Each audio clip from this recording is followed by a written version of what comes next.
Les Caïms pensèrent un projet grandiose qu'ils baptisèrent le Sentier d'Or. Après avoir étudié les autres espèces vivantes sur la Terre, ils remarquèrent la présence d'une espèce particulière.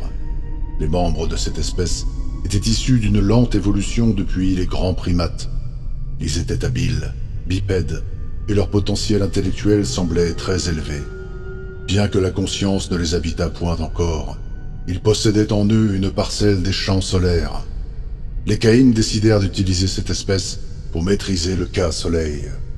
Pour l'isoler, ils créèrent un continent au centre d'un grand océan que l'on retiendrait plus tard sous le nom de l'Atlantide.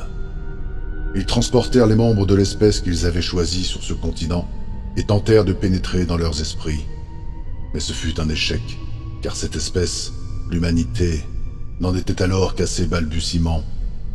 Les Caïms se résolurent à la patience et entreprirent de cultiver et de développer le champ solaire au sein de ces premiers humains. Peu à peu, l'espèce humaine s'éveilla à la conscience. C'est alors que certains Caïms prirent peur, voyant dans le Sentier d'Or la répétition des erreurs des grands sauriens. Ceux-là s'exilèrent de l'Atlantide. D'autres apprirent à aimer les humains et se révoltèrent de la façon dont les Caïms les traitaient, comme de simples enveloppes charnelles. L'un de ceux-ci prit l'initiative de révéler la vérité à certains humains. Le résultat dépassa les espérances de ce Caïm que les humains nommaient Prométhée. Cette révélation fut l'étincelle qui manquait à l'humanité.